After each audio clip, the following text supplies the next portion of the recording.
Olá pessoal, bem-vindos ao meu canal. Meu nome é Tomás e hoje eu vou falar para vocês um pouco sobre dicas para quem estiver começando com a clínica fenomenológica existencial.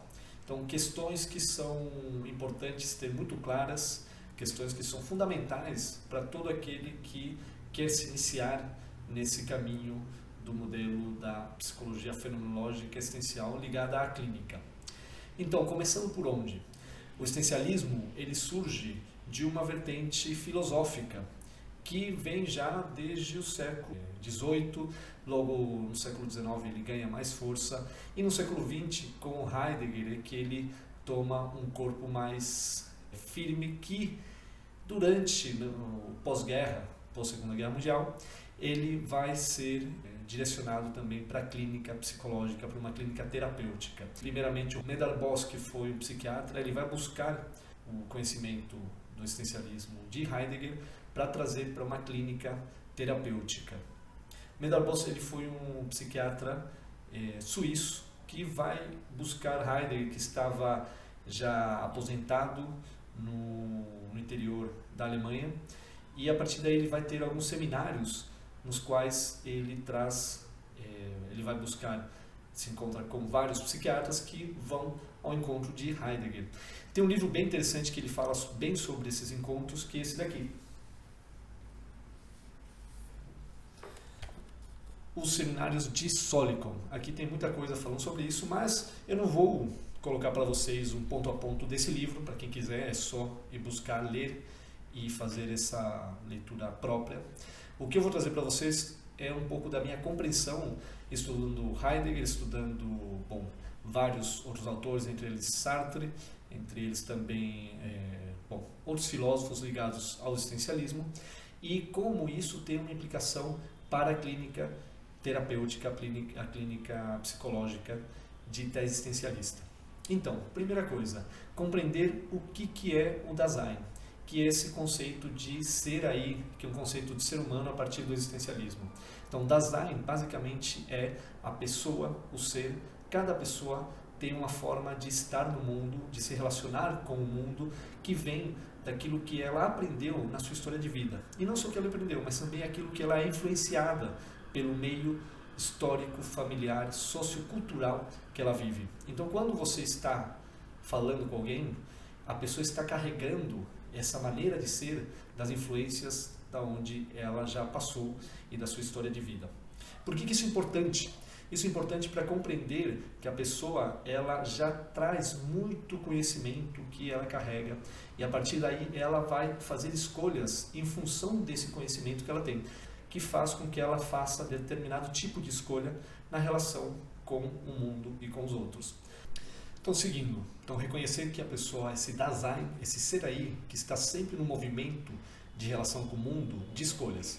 Ao ter essa consciência, a pessoa pode ir identificando o quanto ela se influencia pela sua história de vida, pelos seus meios, onde ela frequenta, pela relação que ela tem com a sua família, e como isso vai determinando as escolhas que ela vai fazendo no presente. Bom, o que é interessante disso? Que ao ter essa consciência, ela pode ir se modificando, ela pode ir tendo uma maior consciência de si para definir o que ela realmente quer para si. Então, esse primeiro momento de saber reconhecer que a pessoa ela se manifesta a partir daquilo que ela já carrega da sua história de vida.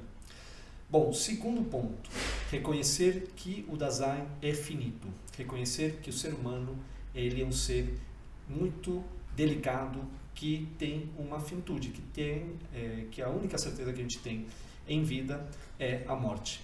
E quando eu digo isso, é reconhecer que tudo se transforma, que tudo é indeterminado, mas a única coisa que a gente tem certeza absoluta que vai acontecer é que algum dia cada um de nós vai morrer. E por que isso é importante? Porque ao reconhecer essa finitude, eu dou um contexto de maior apropriação, de maior valor para cada momento que eu estou vivo. Ou, dito de outra forma, eu dou valor para as minhas escolhas. Eu posso reconhecer, eu posso me apropriar daquilo que eu realmente quero para mim, daquilo que eu realmente quero fazer na minha vida. Então, fazer um exercício no qual eu reconheço a minha finitude, no qual eu posso projetar a ideia da minha morte, isso faz com que eu me aproprie de forma mais autêntica das minhas escolhas no presente. Qual a questão aqui? É que a morte, vista por esse ângulo, ela promove a vida. Ela faz com que a pessoa se afaste daquilo que não é algo que ela realmente quer para si, daquilo que são as escolhas que vêm de influências externas, em vez de ter uma relação mais profunda consigo mesmo e dessa maneira ter uma relação mais autêntica, mais sincera com as suas escolhas e com o mundo. Eu vou dar um exemplo de muitos pacientes que acabam vindo fazer terapia comigo, de quando eu trago esse questionamento de que nós realmente não sabemos se estaremos vivos daqui a 1 ano, 2 anos, ou muito menos, até mês que vem. Então faço com que a pessoa pense o que realmente importa para si, o que realmente ela quer fazer na sua vida. Tem um exercício muito simples, que é colocar numa lista 10 coisas que você gostaria de fazer antes de morrer. E aí você escreve no papel essa lista. Bom, tendo esses 10 itens, é fazer um exercício de ir diminuindo o tempo de vida. Pensar que eu tenho apenas 6 meses. Então, dessas 10 coisas, não vai dar tempo de fazer isso. Então, reduza para 5 itens mais importantes dessa lista. Tendo esses 5 itens, reduza essa lista, o tempo que você tem de vida, não para 6 meses, mas, por exemplo, para 10 dias. Então, em 10 dias, você não vai conseguir fazer esses 6 itens, provavelmente. Então, reduza para 1 item. Aquele item que é o mais importante de todos. Olhe para ele e veja se o porquê de você não estar fazendo isso hoje em dia. Por que eu digo isso? Porque muitas vezes deixamos para depois aquilo que é mais importante para nós. Ao fazer esse exercício simples, você vai se reconhecer, ou você vai trazer para a consciência, que é esse estado de presença no agora, no qual a gente faz as nossas escolhas, aquilo que realmente importa. E aí sim você pode se movimentar nessa direção. Aí sim você vai ver se está faltando, o que está faltando na sua vida para poder se direcionar nesse ponto que é o mais importante para você. Então esse é um exercício muito ligado a essa questão da finitude. Mas então, qual que é o problema do existencialismo? Reparem só que eu nesses canais eu deixei muito claro a diferença entre o existencialismo e a fenomenologia. Então, para mim o problema do existencialismo é o seguinte: o existencialismo, na sua abordagem teórica, no seu contexto mais teórico, o Heidegger ele determina o ser humano como um ser que no seu interior é vazio. Então tudo que ele vai buscar é de fora. Tudo aquilo que ele é na sua relação com o mundo, com os outros. Então o Dasein ele é esse movimento de escolhas no mundo, mas ele interiormente ele é vazio. Bom, para a fenomenologia pura de Husserl é bem diferente. E para mim, eu pessoalmente, eu também vejo que o ser humano, na sua essência, ele tem uma essência ética. Isso quer dizer o quê? Quando você olha para o ser humano, faz com que ele se reconheça no seu Dasein, então nesse movimento de influências que ele é na relação com o mundo, ele começa a identificar aquilo que ele não é. E o que ele não é? Ele não é as influências externas. Ele não é apenas a sua história de vida. Ele é muito mais do que isso.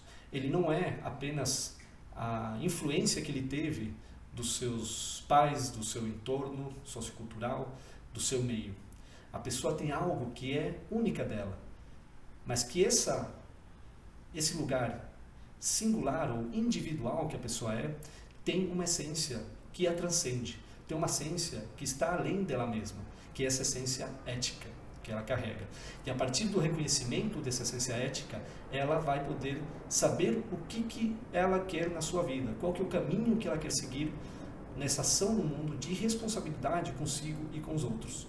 Então, dizendo de outra maneira, no existencialismo, você chega num vazio do ser, e que o que importa é ter uma vida na qual eu reconheço que ela é finita, então eu tenho que dar um sentido, um significado a essa vida, que tem a ver com a minha relação com o mundo, mas que tem a ver muito na influência que eu tenho com o mundo.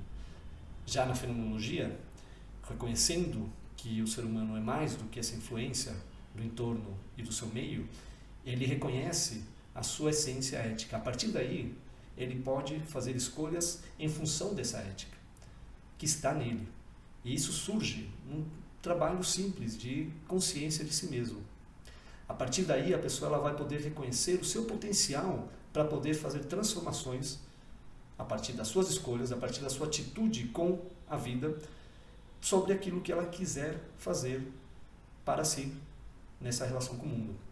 Então, o impacto que tem aqui é de reconhecer que eu, como terapeuta, como fenomenólogo, como existencialista, vou dar um espaço de acolhimento para que a pessoa possa se ver, se enxergar, se reconhecer e poder identificar essa essência ética que já está na pessoa. E para isso ela precisa tirar esse entulho dessas influências externas que a pessoa carrega.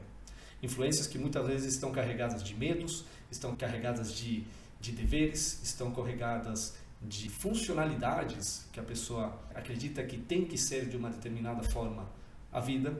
Para quê? Para se abrir num relacionamento com o mundo no qual ela possa enxergar mais possibilidades de ser sobre ela mesma, sobre aquilo que ela quiser fazer. Claro que isso sempre relacionado ao seu contexto de vida específico. Bom, esse foi um resumo que eu fiz bem pontual, bem rápido sobre o que é a terapia fenomenológica essencial e ligada à clínica psicológica. Então, se você curtiu, se gostou, curta esse vídeo, compartilhe, se inscreva no canal, que aqui estaremos sempre enviando um pouco mais dessa disciplina fantástica e apaixonante que é a fenomenologia, o existencialismo ligado à clínica psicológica. Então é isso, pessoal. Até a próxima. Tchau!